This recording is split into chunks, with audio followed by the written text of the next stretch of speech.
Today, we're going to take one sci-fi scene and transform it into several completely different environments using nothing but lighting.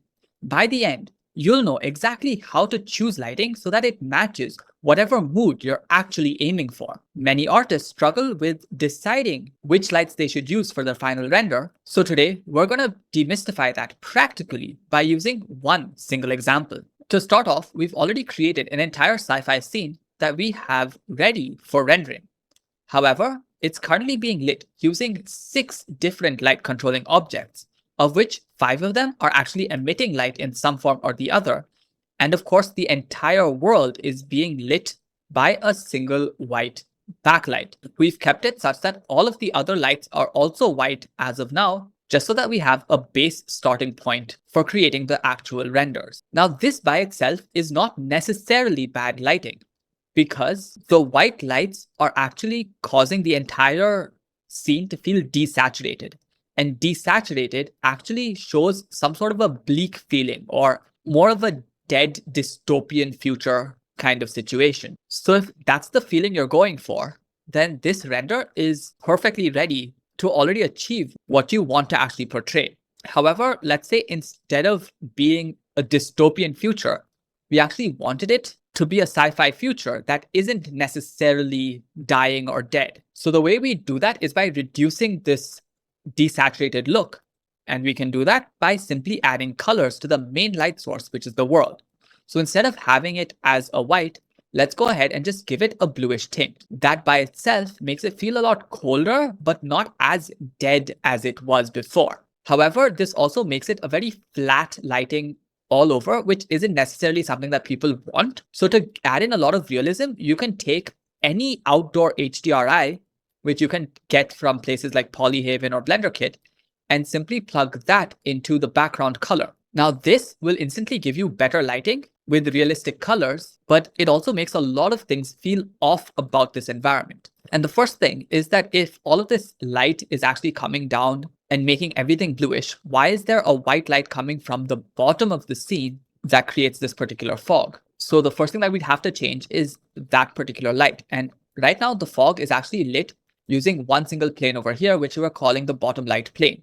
So if we go ahead and just change the color of that to be a little bit more like the actual sky texture that we have, this instantly feels a lot more realistic. Now, the only other lights that are present in this scene is this main energy cord thing, this light that we have right over here, and the tiny little light that's adding in a little bit of visual clarity towards our main character.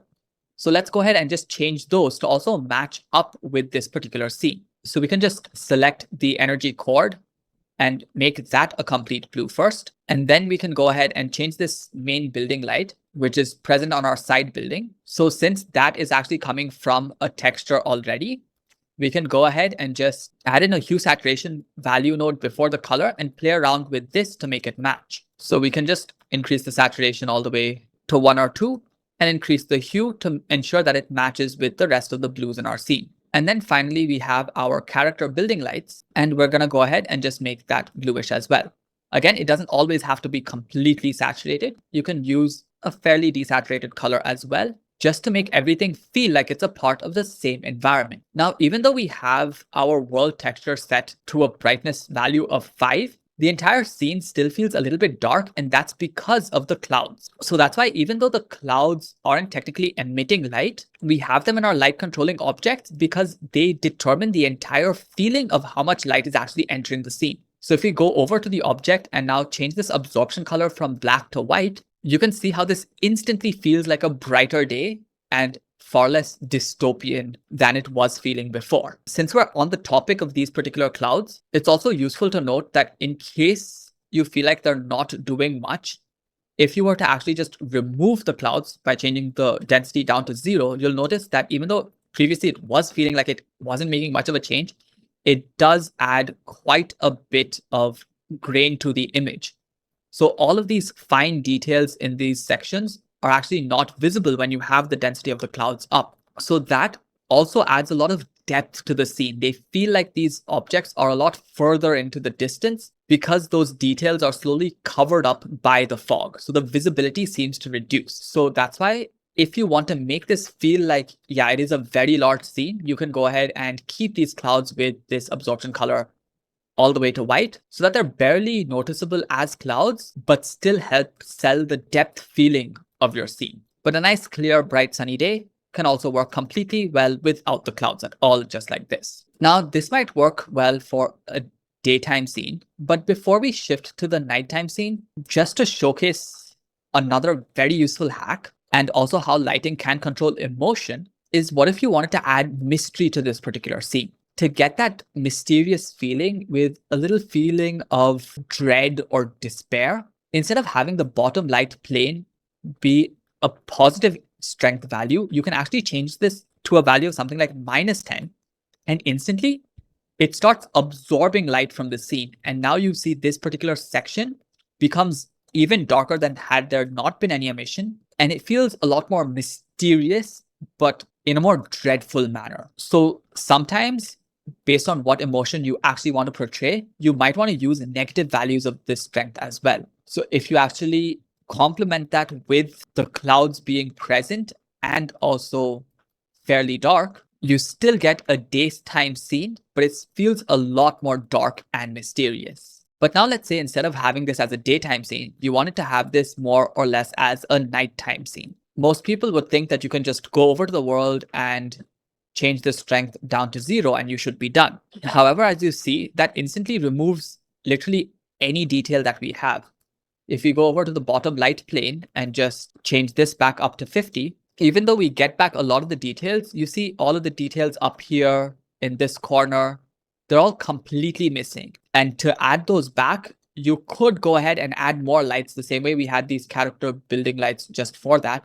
Because if you remove those by just removing this connection, you see even these were completely black and dark. We could simply add more of those, but that adds a lot of lights into your scene. And that not only makes the renders a little slower, they also increase the number of objects that you have to keep track of every time you want to make slight changes to the emotion present in your scene. So instead of adding more lights like this, what we would generally do is not have the world directly be a value of 0. Now you could just keep this at something very small, something like 0.5.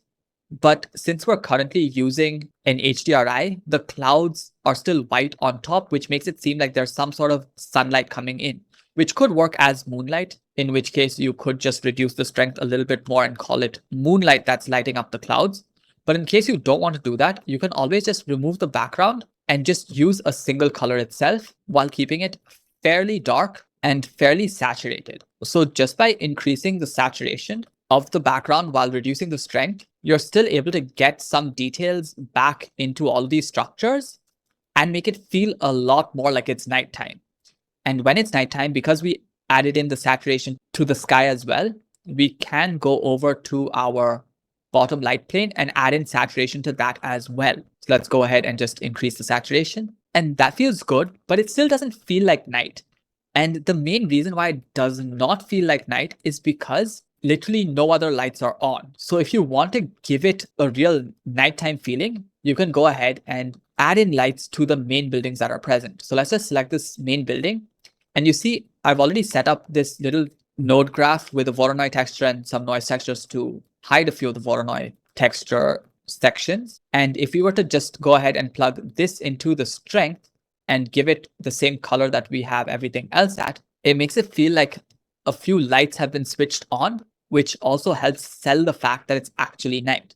The last thing that you could do is just increase the saturation for the character building lights as well, because we've saturated everything in this scene. And now you have that exact same sci-fi setup, but it feels like it's genuinely nighttime. However, right now, everything is lit using the exact same color. So we see that it is nighttime, but there's no emotion or feeling that's being portrayed through this particular image. And another main issue is that a viewer, when they look at this, they don't really know exactly where their eye should land, because it's evenly lit all the way from the top till the bottom, all of them using the same saturation of blues. It's fairly hard to pinpoint exactly what you want to see. And that's why we have to bring in the concept of visual weight.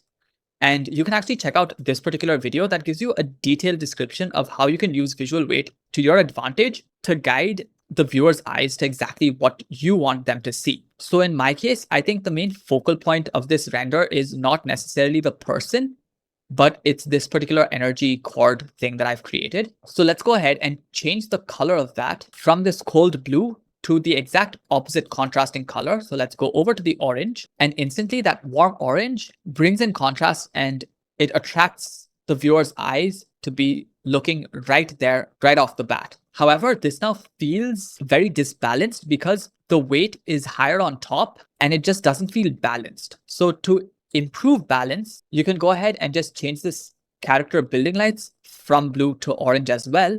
And now the entire scene should feel a lot more balanced. And the reason why it feels more balanced is because now you have a triangle being formed by these orangish colors, and the blues are forming this inverted triangle that perfectly balance out the triangle created by these orangish colors. So this makes the system a lot more balanced, and the viewer's eyes knows exactly where to land. This now tells where the viewer to look, but we're not still portraying too much information about the entire scene via these colors. So let's say you actually wanted to portray some emotion. How would you do that? And it's not as hard as it seems. It's actually very simple. So we'll take one easy example. Let's think of the emotion to be fear. Maybe let's say danger. So we have to first find out what color is associated with that particular emotion. And of course, red is probably the best color that we can portray fear or danger with. So let's go ahead and just change a few things to red first. And that's going to start off with the bottom light plane becoming red. And with that, let's just change the character building lights to red as well. And now you could keep the top as is, but of course, the main energy cord, instead of having it as orange, we'll make it match up with the blue, because now we have blue, red, and orange. That becomes a little off for this particular scene. So let's just change that to also be blue. And now we have a feeling of the entire bottom area being red and the top area being blue, showcasing a dangerous bottom with a much more energetic and lively top of the city. But if you wanted to go full existential red, like an apocalyptic red, you could change everything to red as well. So let's go ahead and just change the main energy cord to red, the building lights to red as well, just like this. You can change the side buildings hue to also become red. And if you'd want to stop here, you could, but you can go one step further and change the world to also become red. And that instantly is the apocalypse. There's alarms blaring everywhere, and this world is definitely seeming like it's about to end. Of course, I am exaggerating the effect quite a lot to showcase the specific effect, but you should understand that this is a valid method of actually lighting everything. And that showed us emotion, right? So if you're going for a specific emotion, this is how you'd light it. But what if instead of going for an emotion, you wanted to go about telling something about the environment? So let's say I wanted to showcase the fact that the environment was toxic. Again, it's apocalyptic, but apocalyptically toxic and not dangerous in the way that red would show. So what type of color could we show toxicity with? Generally, I would go with the green. So let's go ahead and just change this background back to the blue that it was and switch up the bottom light plane to also be greenish, or let's just go full saturated green and change everything to be green. By now you get the idea. You can change the hue for the side value, and the main building, you could of course switch off the lights completely, or you could keep the lights on and change the color to green as well. Now that looks good, but to make it truly apocalyptic, you could do two things. One, of course, change the world to a greenish color, and that works, but that also might become too much. So instead of keeping that at a green, you can keep that as blue, but play around with the cloud colors. Till now, the clouds, we've only changed them from white to black. But now let's see, if we keep it at white, but then make them green, that actually makes the environment seem a lot more toxic than just changing the sky to green. Because now you know that the sky is a normal sky color, but there are actual green toxic gases that are present all around the surface, and they're starting to rise and change the atmosphere itself. So that's how you actually make this look very toxic. And that's how you could give information about the environment as well. However, one thing that I'd like to note before we actually end this is that all of these techniques also work for daytime as well. So if you wanted this to just be daytime, instead of keeping the world strength to be 0.5, let's use the original HDRI environment texture and increase the strength all the way up to 5. And instantly you have a toxic environment in the daytime as well. And another thing that I just forgot to mention is, of course, because it's daytime, in the main building, you can always just switch off the lights. And it doesn't have to be just the main building. You can even switch off the light for these side buildings as well by just reducing the strength down to 0. And there, that light also goes off. And now you have a much more believable daytime render of a toxic environment. So as complicated as lighting sounds, it's actually fairly simple if you have a good setup such that changing just a few things can accurately describe the entire emotion, feeling, or environment that you're trying to portray. You can actually send out information or tell an entire story just by changing the way the lights behave within your scene. So I hope this video helped you understand how you can use lighting to portray whatever emotion or information about the scene that you want to give to your viewers. If you have any questions or comments, let me know down below, and I'll try to make more videos of this style where I go into one specific setup and talk about one specific aspect that can help improve any of your renders such that you can apply these techniques to whatever you're creating. Until the next videos come out, thank you so much for watching, keep creating, and don't forget to stay creative.